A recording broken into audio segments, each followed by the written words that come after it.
Un agradecimiento al ingeniero Enrique Guevara, al ingeniero Enrique Bravo, por la organización de esta escuela y la invitación al Laboratorio Nacional de Clima Espacial para que trabajemos el tema de los fenómenos astronómicos y lo que hemos venido haciendo en México desde hace 10 años para empezar a prepararnos ante este tipo de amenazas.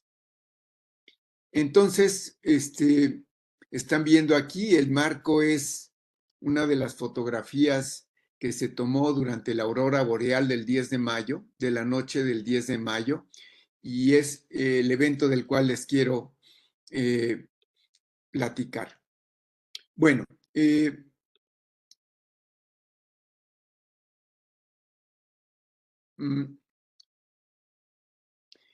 como ya nos comentó el maestro Ernesto Franco, en 2014 se publicaron modificaciones en la Ley General de Protección Civil y en estas modificaciones publicadas en el Diario Oficial de la Federación del 3 de junio de 2014 se incluyeron los fenómenos astronómicos.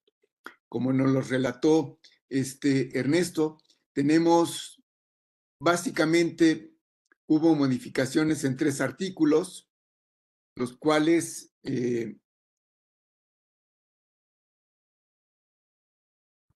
son el artículo 2, donde dentro de todos los fenómenos perturbativos se incluyó en el inciso 21 la definición de los fenómenos astronómicos.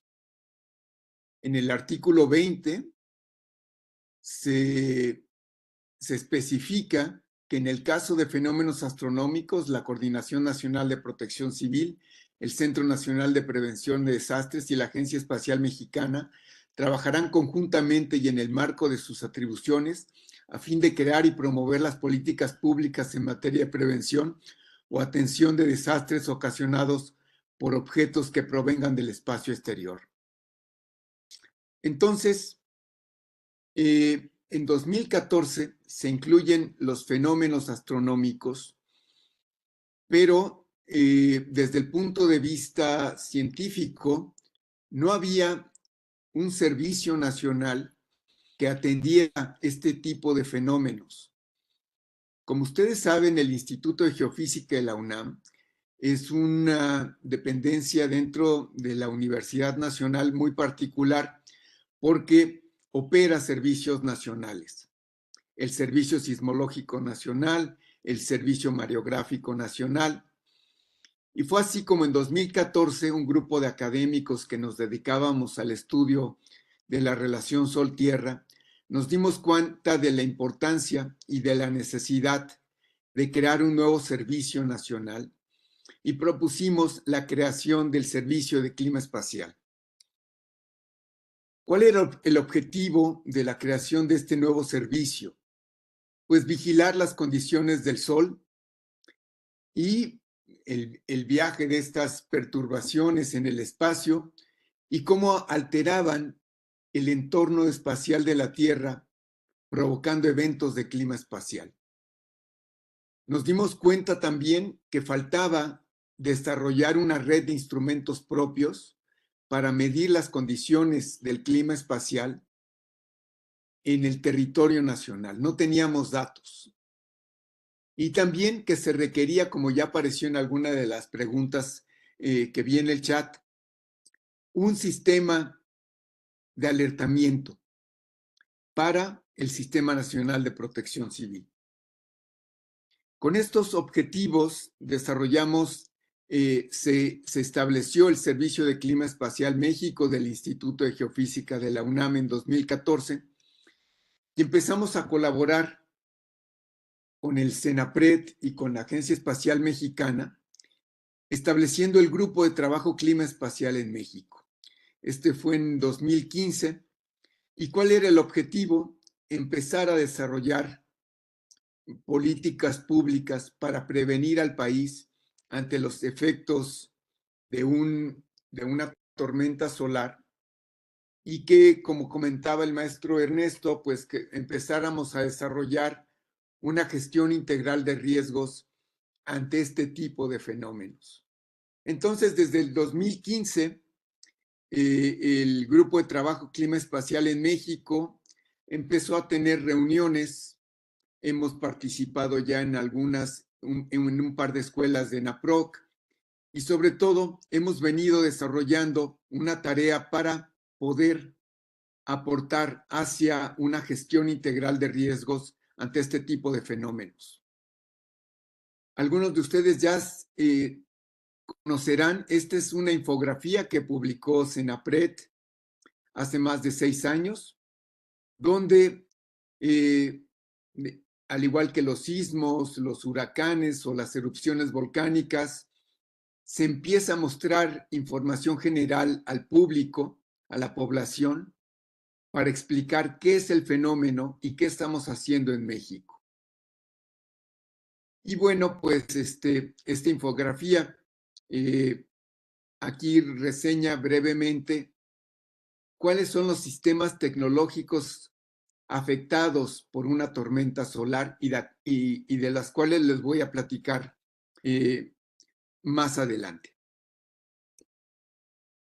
Dentro de esta estrategia, además de haber desarrollado un sistema de alertamiento temprano para el Sistema Nacional de Protección Civil, de haber desarrollado una red de instrumentos propia para poder medir y desarrollar una base de datos históricas para entender el fenómeno y su afectación en particular en nuestro territorio.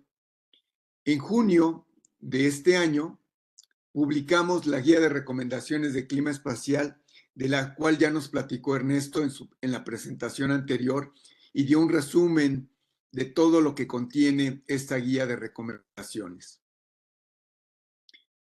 En septiembre de 2024, el CENAPRED empezó a publicar nuevamente su revista Prevención y tuvimos el privilegio de que el primer número tuviera un artículo precisamente sobre la tormenta geomagnética del 10 de mayo y donde podemos en el artículo explicar la importancia de monitorear y reaccionar ante este tipo de fenómenos naturales y un poco de lo que ocurrió en México durante este evento. Ustedes pueden consultar la revista Prevención, está en línea, la publica el CENAPRED y seguramente todos ustedes tienen conocimiento de este proyecto, el cual considero que es muy importante para la gestión integral de riesgos en México. Pero bueno, ahora sí, ¿qué es el clima espacial? Quiero intentar ser lo menos técnico posible para no irme con conceptos que en realidad no son necesarios y poder transmitirles las cuestiones esenciales de este fenómeno, que es un fenómeno complejo porque nace en el Sol, nuestra estrella que está a 150 millones de kilómetros, y que, como todas las estrellas, el Sol tiene actividad, explosiones en su superficie que liberan energía de diferentes maneras. Y con esto se propagan perturbaciones que pueden impactar el entorno espacial de la Tierra. Genéricamente, a estas explosiones en la superficie del Sol las conocemos como tormentas solares. Sería nuestro equivalente a un sismo o a una erupción volcánica. Hay una liberación súbita de energía por un fenómeno natural. Este viaja por el espacio y en ocasiones interactúa, colisiona contra el entorno espacial de la Tierra. Y a esta relación Sol-Tierra le llamamos clima espacial. Al monitoreo de cómo está nuestra estrella, cómo está el camino entre el Sol y la estrella, y cuando ocurren tormentas solares, cuáles son las repercusiones que tienen estas explosiones en el Sol sobre el entorno espacial de la Tierra. Voy a mostrarles una animación que espero funcione bien. Déjenme, espérenme un momento, está empezando a correr. Ahorita voy a regresar a ella.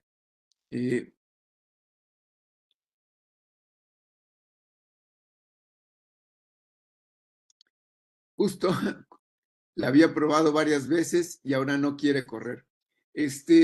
Miren, aquí está, perfecto. Vamos a verla, la voy a pasar un par de ocasiones. Esta es una animación. Aquí tenemos lo que están viendo ustedes en este momento, una representación de la superficie del Sol. Y vemos una región que está más clara, blanca. A este tipo de regiones en la atmósfera del Sol las conocemos como regiones activas. Y como su nombre lo dice, es precisamente el lugar donde ocurren las tormentas solares. Aquí hay una región activa y de repente ocurre una tormenta solar. Van a ver ustedes en la animación un abrillantamiento que refleja una explosión en la superficie del Sol. Hay una nube de material del Sol que se propaga por el espacio y que colisiona, choca contra el campo magnético de la Tierra. Y al final de la animación, la cual voy a repetir, podemos ver la aparición de auroras boreales cerca de los polos geográficos de la Tierra. Ahí les va otra vez. Espero que la estén viendo correctamente. Hay una explosión, una tormenta solar, sale una nube de material solar al espacio. Esta pasa por donde se encuentra la Tierra y choca contra el campo magnético de la Tierra. Y entran partículas que vienen del Sol y estas son las que producen precisamente las auroras boreales. Vamos a verla por última ocasión. Ahí está la región activa, ocurre la tormenta solar, sale una nube de material solar al espacio, se impacta contra el campo magnético de la Tierra y empieza a haber una perturbación global que se conoce como tormenta geomagnética. Y como una consecuencia de la tormenta geomagnética es la entrada de estas partículas que provocan las auroras boreales.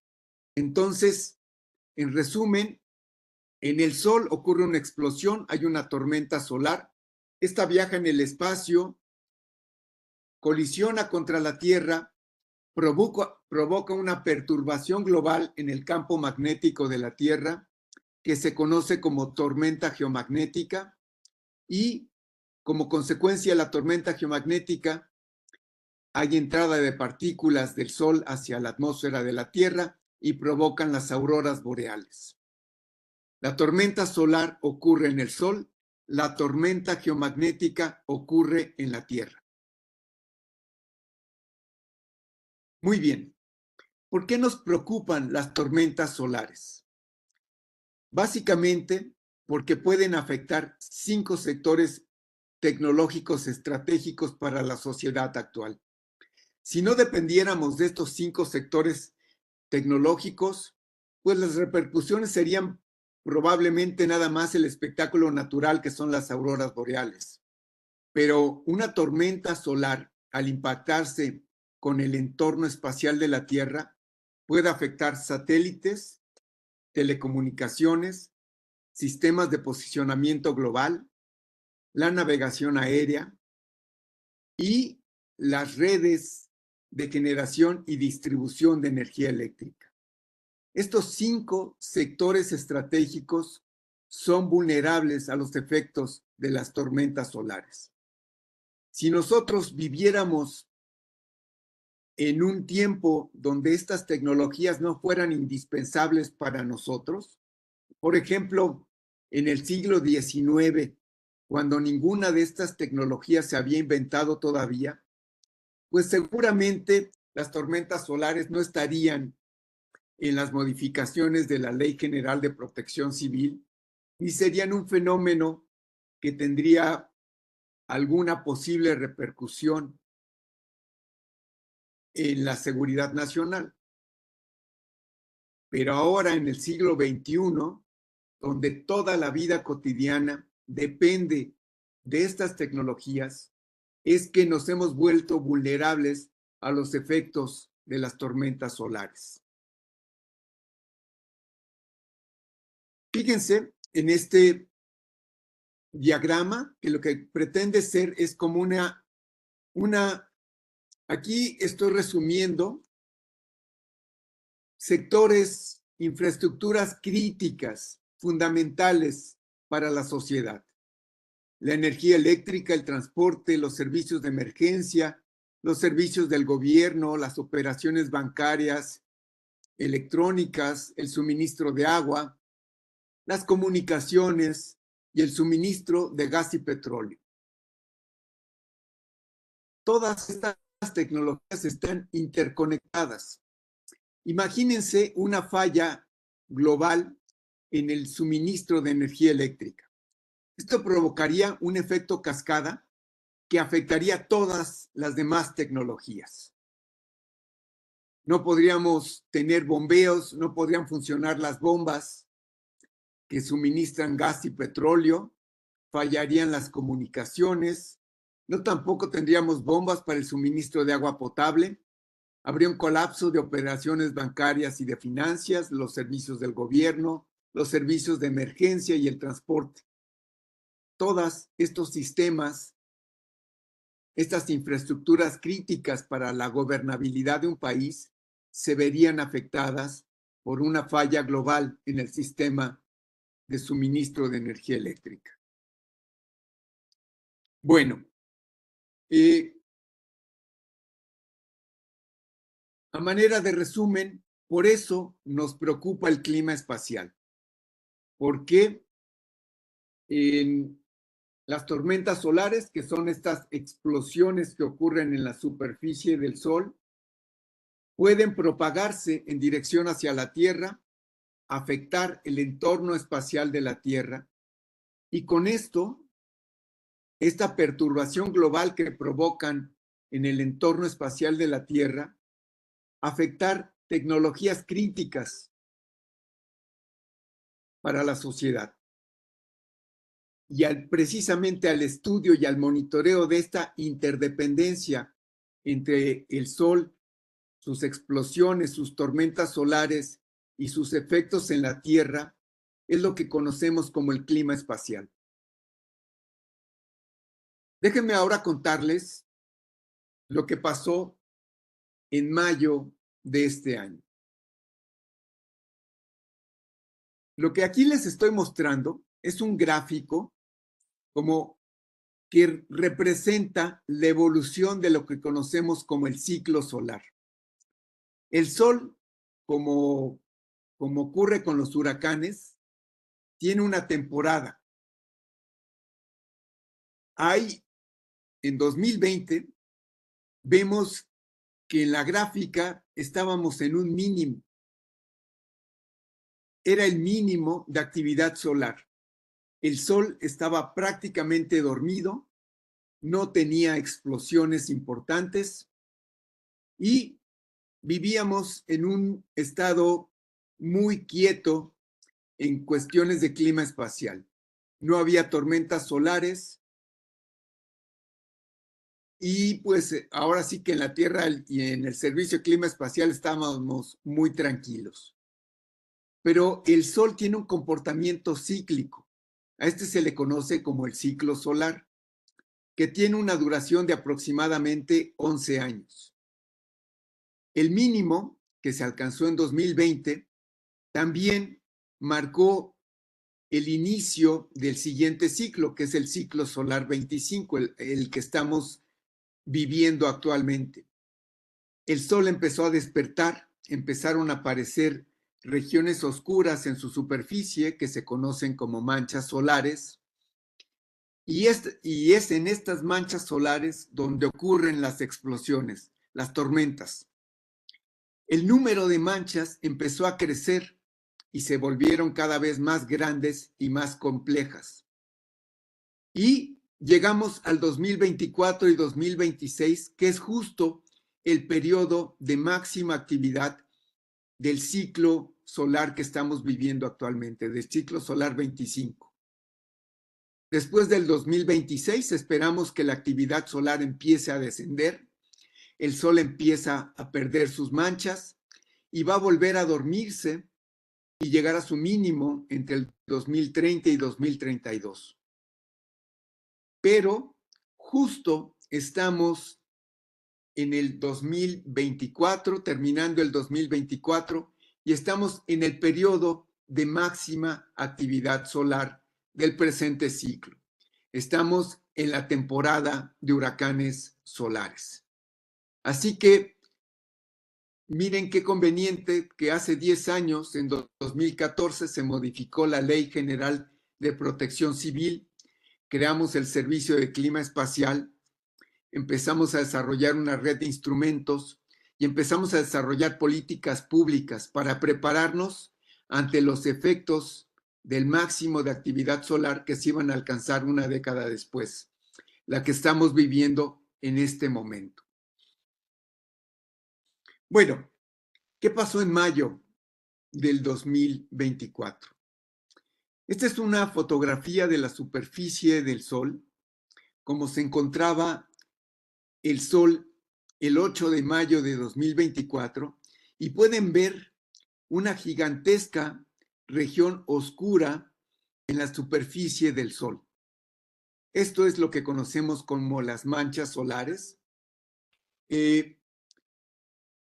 Para que se den una idea, esta imagen de la superficie del Sol, si pudiéramos representar a la Tierra, adentro de esta una hipotética esfera del tamaño del Sol, cabrían más de 1 millón de tierras adentro. El tamaño de la Tierra pues sería similar a un punto como a este que estoy señalando con el apuntador. Y para que se den cuenta del tamaño de esta gigantesca mancha solar que apareció en mayo de 2024, aquí tenemos una representación, un acercamiento con el telescopio, y hay una representación del tamaño de la Tierra. Esta gigantesca mancha solar era más de 17 veces, tenía más de 17 veces el tamaño de la Tierra. Así de enorme es nuestra estrella, así de pequeño es nuestro planeta. Les voy a mostrar aquí un video. Este fue obtenido por un satélite de la NASA y estamos viendo la atmósfera del Sol. Estos rizos blancos que están viendo aquí, esta es la región activa. Abajo estaba la gigantesca mancha solar de la cual ya les platiqué. Y lo que van a ver ustedes en este video resumido de varios días, primero que el Sol está rotando, el Sol está dando vueltas. Tarda 27 días en dar una vuelta sobre su eje. Entonces vamos a ver cómo las estructuras del Sol se están moviendo, están rotando con el Sol. Y van a ver también abrillantamientos alrededor de esta región activa. Esas son las tormentas solares. Van a ver como destellos que se conocen como fulguraciones solares. Aquí va. Fíjense bien, y de repente acaba de ocurrir una fulguración, acaba de ocurrir otra fulguración. Esas son justo el inicio de las tormentas solares. Esas explosiones en la superficie del Sol, vean la que acabamos de ver. Lo voy a pasar nuevamente para que puedan apreciar. Y son estos destellos, estos disparos de luz que liberan enormes cantidades de radiación y que los medimos en el espacio por su emisión en rayos X. Aquí están estas enormes explosiones y como pueden ver, durante estos días de mayo de este año, el Sol tenía una enorme actividad. Estaban ocurriendo explosiones en su superficie que estaban liberando mucha energía. Aquí está nuevamente la película, donde podemos ver estas explosiones en la superficie del Sol. Ahora, con otro telescopio que mira otra parte del Sol, este instrumento se conoce como coronógrafo y lo que hace es como una especie de eclipse de Sol artificial. Esta circunferencia en el centro representa el disco solar y lo que podemos ver son las nubes de material solar que fueron expulsadas precisamente acompañando estas explosiones en la superficie del Sol. Estas nubes se dirigían hacia la Tierra y fue un tren de nubes, de 7 nubes que salieron una después de la otra y que vino la última que venía más rápida, salió mucho más rápida que las que habían salido previamente, las empezó a alcanzar y las empezó a apilar y formando un tren de nubes compactadas que se dirigían hacia la Tierra. Y fueron precisamente estas tormentas solares, este tren de nubes compactada que llegó y se impactó con el entorno espacial de la Tierra, con el campo magnético de la Tierra, la que produjeron la enorme tormenta geomagnética del 10 de mayo en la Tierra. Vamos. Aquí lo que les muestro, esta es una fotografía muy bonita de la aurora boreal observada en México el 10 de mayo. Esta fue tomada por un vulcanólogo mexicano que trabaja en la Universidad de Colima, Raúl Arúmbula, y él, aquí tienen el volcán de Colima y en el fondo la aurora boreal que se observó en México en la noche del 10 y el 11 de mayo.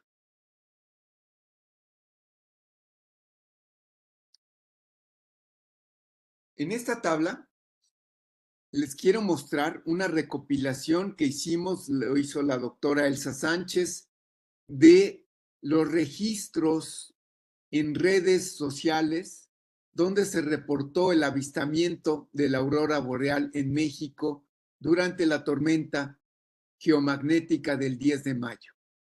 Y bueno, pues los primeros reportes que encontramos, que no son de sorprender, son en la parte más al norte del país, en Baja California, donde tenemos pues latitudes de 32 grados norte y encontramos reportes en Baja California, en Sonora, en Chihuahua, en Baja California Sur, en Sonora, en Durango,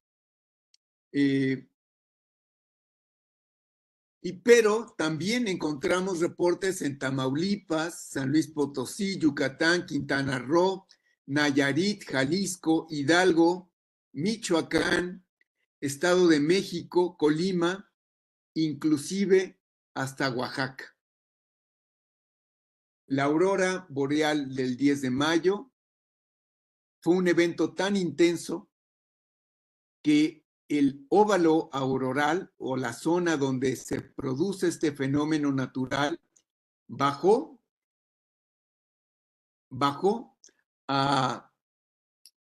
de las altas latitudes y alcanzó las bajas latitudes de México.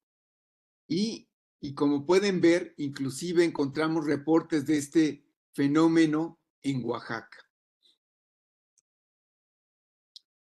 Bueno, pero ¿cómo monitoreamos este evento desde México? Ya les conté que en 2014 hubo las modificaciones a la Ley General de Protección Civil, la creación del Servicio de Clima Espacial. Al año siguiente se formó el Grupo de Trabajo Clima Espacial en México,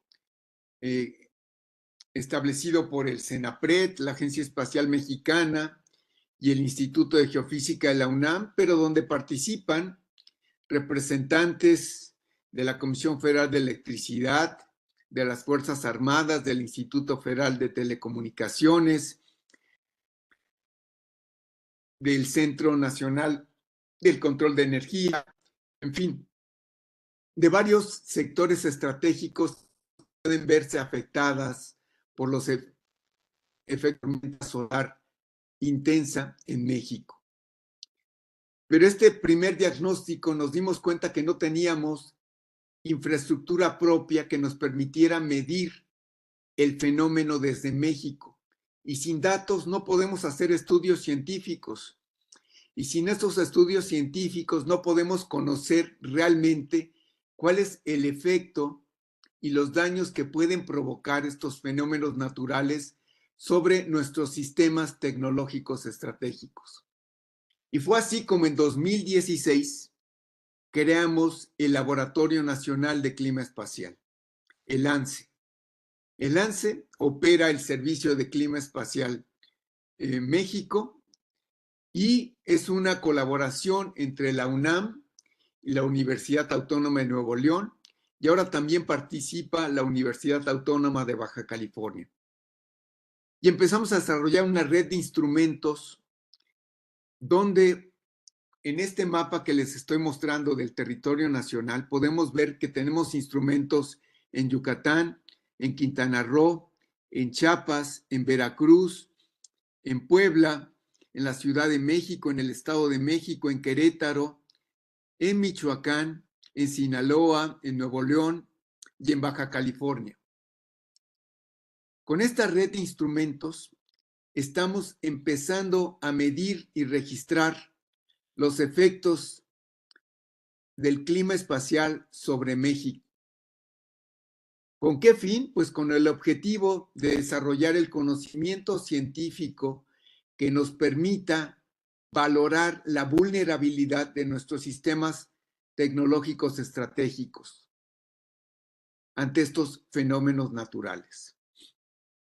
Les voy a mostrar un resumen de algunas de las observaciones que obtuvimos. No me voy a ir con detalles porque esto no pretende ser una presentación técnica, sino quiero más bien mostrarles la importancia de medir con instrumentos propios estos fenómenos naturales. Si no contamos con estos datos, no podemos conocer los efectos en nuestra región y no podemos desarrollar políticas públicas de prevención que nos permitan valorar el nivel de vulnerabilidad y riesgo que tienen nuestros sistemas tecnológicos y el tipo de medidas que tenemos que implementar para incrementar la resiliencia de nuestras tecnologías críticas. Esta es una imagen que obtuvimos desde un telescopio que está en Morelia, en la Escuela Nacional de Estudios Superiores. Y aquí, esta es otra capa del Sol.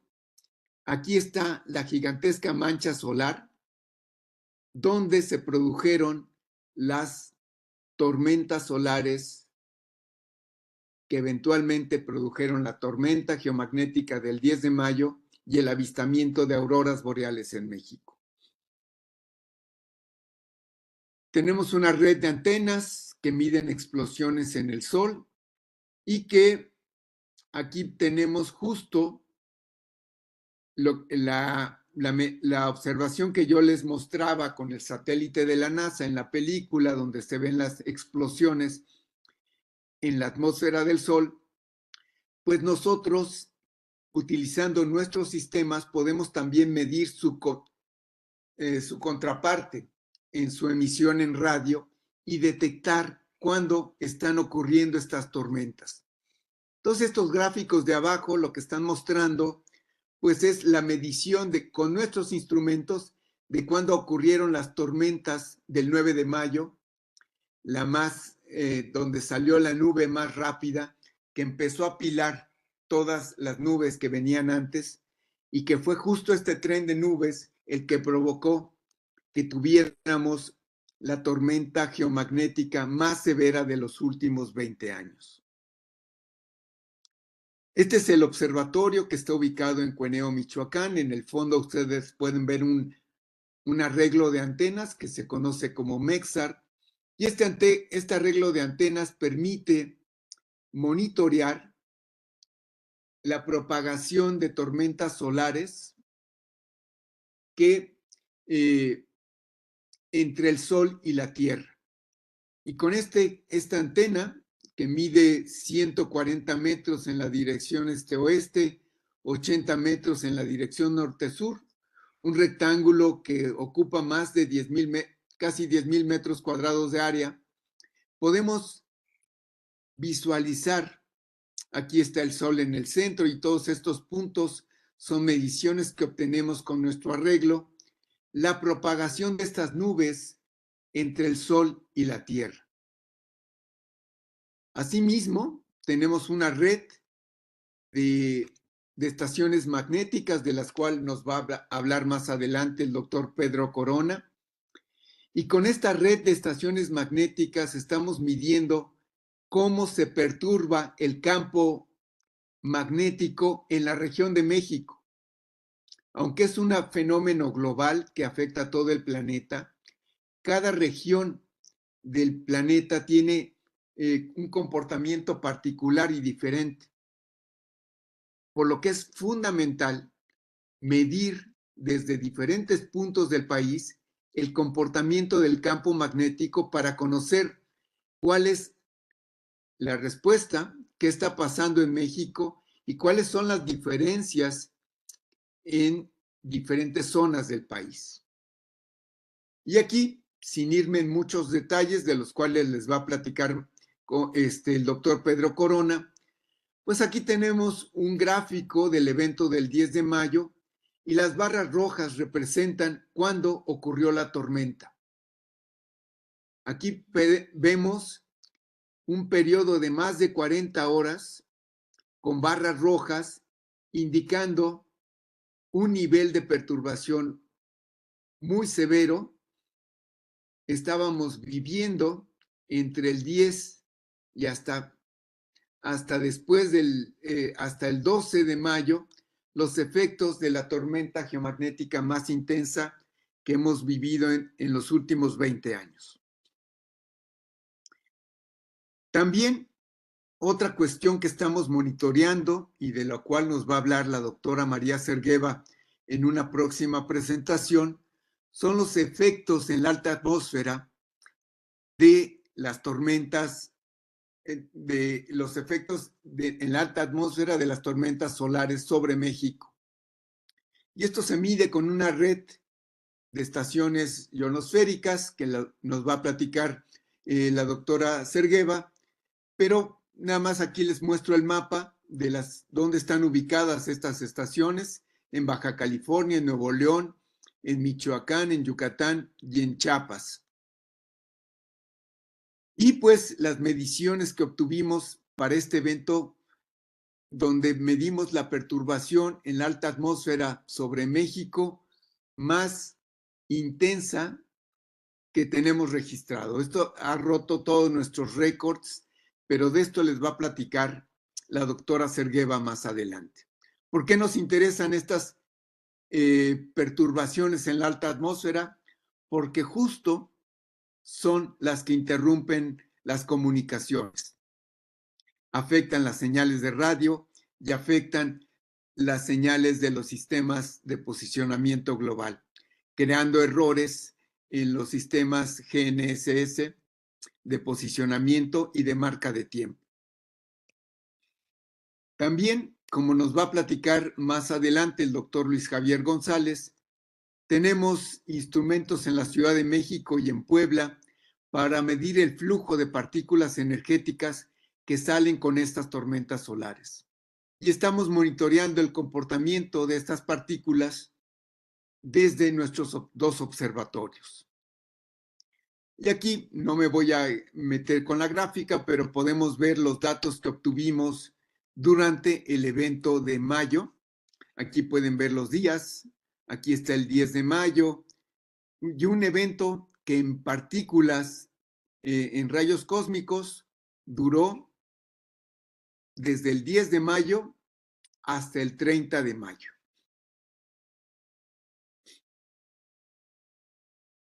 Y finalmente, dentro de esta red de instrumentos con los cuales estamos monitoreando y obteniendo información estratégica para proporcionar un sistema de alerta temprana para el Sistema Nacional de Protección Civil, esta es una colaboración que hemos establecido con la Comisión Federal de Electricidad para monitorear el comportamiento del Sistema Eléctrico Nacional ante la ocurrencia de tormentas geomagnéticas severas. En este momento tenemos instrumentos colocados en Querétaro, en Laguna Verde, Veracruz, en Quintana Roo y en Sinaloa, en Mazatlán, Sinaloa. Y estos están colocados en estas subestaciones de 400 kilovolts, que son las estaciones de alta potencia del Sistema Eléctrico Nacional y las cuales son vulnerables a los efectos de las tormentas geomagnéticas ocasionados por las tormentas solares. Este es un mapa de un modelo numérico que tenemos del comportamiento del Sistema Eléctrico Nacional y donde hemos identificado cuáles son las estaciones, los sitios del sistema eléctrico más vulnerables ante la ocurrencia de tormentas geomagnéticas. Y pues en el evento de mayo, abajo está, podemos ver la perturbación magnética y lo que estamos viendo aquí en estos gráficos y estas ruido que aparece en las señales son precisamente las corrientes que fueron inyectadas en nuestras subestaciones durante el evento de la tormenta geomagnética. Así que por primera vez pudimos medir con instrumentos propios los efectos de una tormenta geomagnética severa en México, desde los efectos en el campo geomagnético, en la alta atmósfera, en las partículas energéticas y también en el sistema eléctrico nacional. Quiero terminar mi introducción comentándoles sobre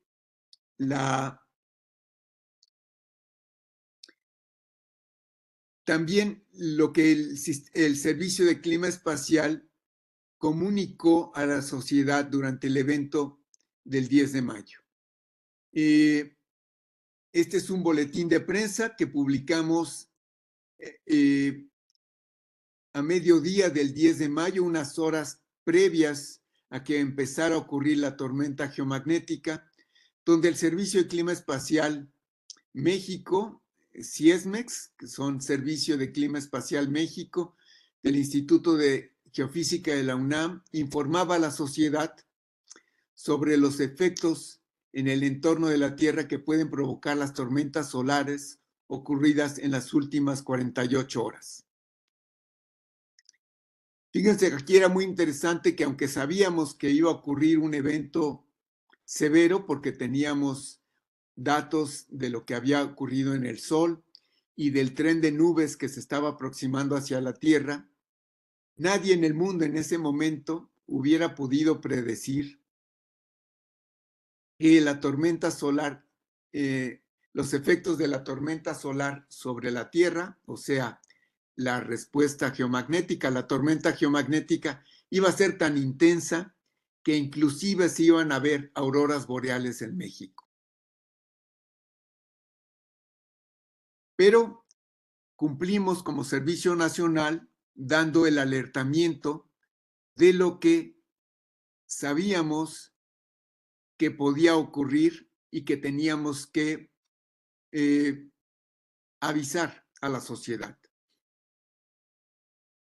Y también de la misma manera que avisamos el inicio del evento el 10 de mayo, informamos de la conclusión de la tormenta geomagnética el 12 de mayo, el domingo. La tormenta geomagnética es conocida ahora como la tormenta del Día de las Madres, porque ocurrió justo el 10 de mayo, el viernes 10 de mayo de 2024, y sus efectos severos terminaron el domingo 24, el domingo 12 de mayo, casi 48 horas después.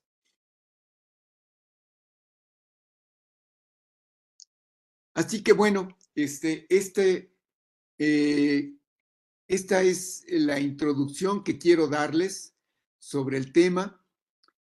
Aquí también les comparto las redes sociales del Laboratorio Nacional de Clima Espacial, del Servicio de Clima Espacial, tanto en Facebook como en Twitter.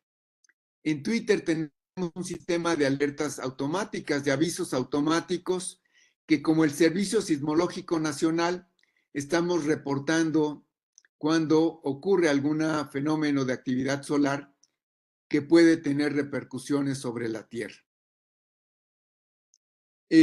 Lo que sigue en estas son 3 presentaciones que van a dar mis colegas del Laboratorio Nacional de Clima Espacial, explicando específicamente cuáles son los efectos magnéticos de una tormenta geomagnética que afectan, qué sistemas tecnológicos afectan, lo mismo en la alta atmósfera y lo mismo con las partículas energéticas. Y después de esta introducción, queremos hacer un ejercicio con ustedes, compartiendo los boletines que emitimos desde el LANCE a las autoridades de protección civil sobre los eventos de mayo. Tenemos un sistema de avisos dedicado al Sistema Nacional de Protección Civil. Es el Boletín de Clima Espacial o BOCE. Y el BOCE opera solamente cuando hay condiciones de riesgo por eventos de clima espacial que pueden afectar a México. Y lo que hemos nosotros implementado es precisamente este sistema de avisos, el cual hacemos llegar al CENAPRED y a la Coordinación Nacional de Protección Civil, y estamos desarrollando los protocolos, los cuales se esbozan en la guía de clima espacial para que después les llegue la información a ustedes. Entonces vamos a hacer un ejercicio al terminar las presentaciones para que ustedes vean estos mensajes y queremos mucho recibir su retroalimentación en cuanto a qué entienden de los mensajes que estamos emitiendo para saber cómo cambiarlos y mejorar nuestro sistema de comunicación, bajar la parte los conceptos técnicos que no son fundamentales y que esto sea entendible para ustedes que tienen que operar en dado caso y reaccionar ante un aviso que pueda llegar del SINAPROC. Entonces, muchas gracias por su atención. Espero que esta introducción les sea útil y muchas de las preguntas que tengan ahorita se van a contestar en las siguientes presentaciones. Muchas gracias.